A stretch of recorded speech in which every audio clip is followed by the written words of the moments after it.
Simon and Schuster has canceled Milo Yiannopoulos' book deal. And today, Milo gave a press conference resigning as editor for Breitbart. Styx Hexenhammer has uploaded two videos about the pedophilia scandal, whatever you want to call it. And he's dealt with a significant amount of backlash from his audience and quite a few negative ratings on the two videos that he's uploaded, simply for telling an unpleasant political truth, which is that perception is more important than truth. And if you want to have a viable political movement, it might not be the best idea to have a man who's perceived by the masses as a pedophilia apologist heading up that movement as a spokesman. That isn't what people want to hear, and yet that is the truth. Well, I'm going to talk a little bit about the Milo scandal, but I won't be discussing it as an isolated incident because it is not. I'm going to be talking about this within the larger context of what's going on. I watched Milo's tearful press conference. I was delighted that the media and Milo himself refrained from ever mentioning the drunken peasants by name, referring to them only as that podcast. Because I know TJ must be fuming over that. So that's just pretty funny to me. Do I think that Milo Yiannopoulos is a pedophile? Frankly, I don't know. We know that he was molested as an underage kid himself. Has he ever molested a kid? I don't have any reason to believe that he has, yet it wouldn't surprise me. Milo Yiannopoulos is a gay man. At one point in the press conference, he made the statement that there's no statistical connection between homosexuality and pedophilia. And then within the same breath, he backpedaled and he said, well, among pedophiles, there's a slightly disproportionate percentage of gay men. And this is a truth that should be rather self-evident. There is a National Man-Boy Love Association. There is no corresponding National Man-Girl Love Association. Not to my knowledge, anyway. It doesn't exist.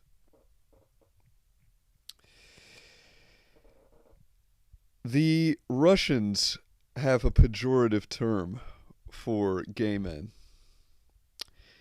In Russia, gay men aren't called faggot, or homo, or queer, or fairy.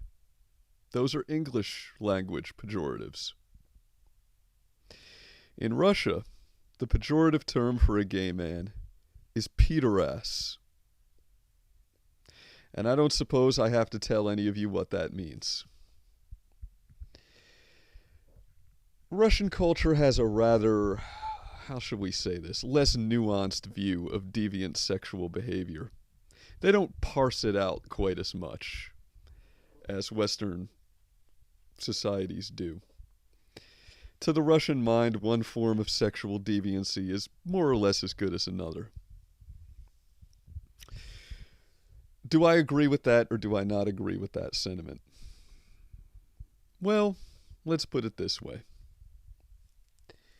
Considering Milo's statements on the DP, the ones that have effectively ended his career, and they have no doubt about that. You will see his star fading from here on out. He basically made the statement that some underage people are mature enough to handle sex. Do I disagree with that sentiment? No, I do not. I absolutely believe that there are some underage teenage human beings that are mature enough to handle sex with an adult. However, the vast majority of them are not. And that's why age of consent laws exist.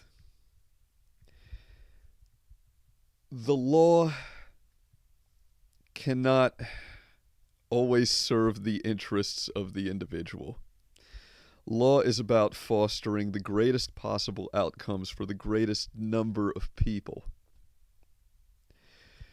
By the same turn, it would be naive to assume that a certain percentage of people who are murdered in the United States every year didn't deserve to be murdered, that they didn't have it coming, that the murders weren't just. Of course, in some cases, they are, and they were. That doesn't mean we should legalize murder. The law is less than perfect. It always has been. Now, as a gay man,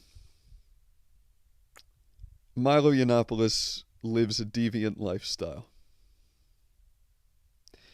Try to refrain from hearing too much of a value judgment in that statement. Take note of the fact that I didn't say Milo Yiannopoulos lives an immoral lifestyle. I said he lives a deviant lifestyle. Deviant meaning different, a deviation from the norm. As such, it only stands to reason that Milo Yiannopoulos will be, shall we say, more tolerant, somewhat more accepting of other deviant behaviors.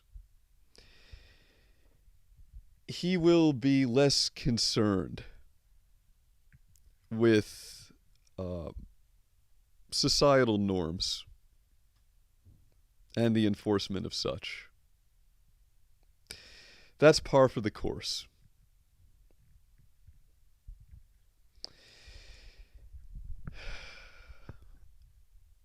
Am I glad that Milo's star is going to fade? Frankly, yes, I am. It was great to have a champion for anti-feminism, men's rights, whatever you want to term it. And as a gay man, Milo Yiannopoulos was a powerful force against feminism because he had a social platform of privilege. He was able to say things that a straight white male could not say without being subject to a lot of social backlash. Yet, nevertheless, he's been elevated to the status of a sacred cow among the alt-right. And his star was growing among conservatives in general, mainstream conservatives, and I don't think that's a good thing. My biggest criticism of Milo Yiannopoulos has nothing to do with his lifestyle, his sexual deviancy, or his opinions on pedophilia. My biggest criticism is the fact that he refers to himself as a Catholic, when in fact he's anything but. Milo has discussed religion quite often. He discussed it on the Joe Rogan Experience, and he also discussed it on the Drunken Peasants podcast, and he's also discussed it on live streams with Sargon of Akkad. And whenever he discusses Christianity, he praises Christianity as having laid the underpinnings for Western society. the tolerant, progressive, enlightened society that fosters his deviant lifestyle. If Milo Yiannopoulos had been born in another country, let's say the nation of Iran, he would have been put to death. But he was lucky enough to have been born in the West, where attitudes are tolerant. And he credits that tolerance to Christianity. Milo seems to be of the opinion that Christianity is a platonic noble lie, a useful myth that fosters tolerant societies. He would not like for Islam to become the ascendant religion in the world. He would like for you and I to be Christians, even though he doesn't seem to have very much to say about Jesus Christ. For a man who calls himself a Catholic, you'll notice he doesn't discuss religious topics very often. And when he's asked about his Catholicism by his fellow, what shall we call them, alternative media peers, who he certainly considers the intelligentsia, he always responds with unmistakable embarrassment. His tone is one that seems to suggest, well, I don't believe these things myself, but calling myself a Catholic gives me good feelings, and I shouldn't have to justify that to you. It's a 2,000-year-old tradition. It gives me good feels. Why should I have to justify my good feels? Well, that isn't the proper response of a true Christian when his faith is questioned. A true Christian, when questioned on his faith by somebody like Sargon of Akkad, for example, should answer that Jesus Christ is Lord, that he is the only begotten Son of God, born of a virgin, who died for our sins and was resurrected in glory. Unless a man literally believes these things to be true, he has no business calling himself a Christian by any stripe, Catholic or otherwise.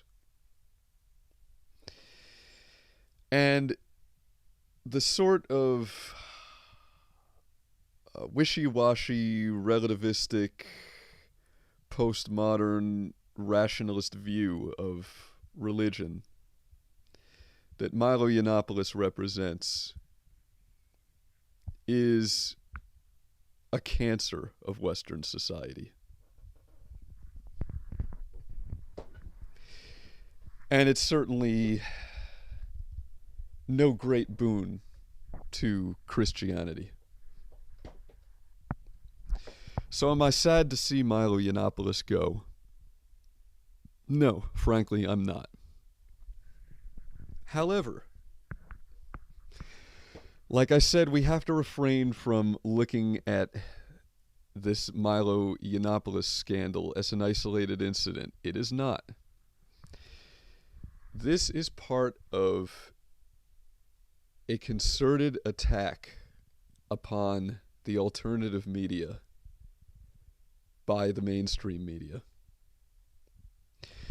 We should take note of the fact that this scandal has followed closely upon the heels of the PewDiePie racism debacle. And just today, Alex Jones of InfoWars announced that his advertising partners are pulling out. They are distancing themselves from him. So it would appear that the empire is striking back. The dinosaur media, having lost an election, is furiously doing damage control, pulling out all the stops, and making every effort to sabotage the burgeoning alternative media, which has quickly supplanted their influence in mainstream political culture. And have no doubt that it absolutely has. The media was 100% against Trump, and yet he won the election and became president.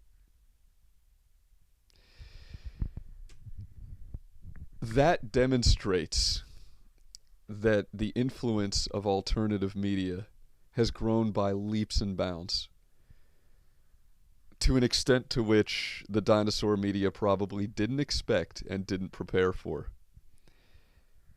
And now we're seeing their counterattack, their backlash. So, while I'm glad that Milo Yiannopoulos will no longer be a contender for the title of spokesman of American conservatism, I definitely don't think he's suited to that role. I'm not happy about the fact that his character has been assassinated by the mainstream media. I see this as part of a larger effort. And I think we're going to see more prominent alternative media figures coming under fire in the very near future. It won't end with PewDiePie, Milo, and Alex Jones. This is going to continue. And we're going to have to decide how to respond to this. Whether to present a unified front or to allow our differences to fragment us.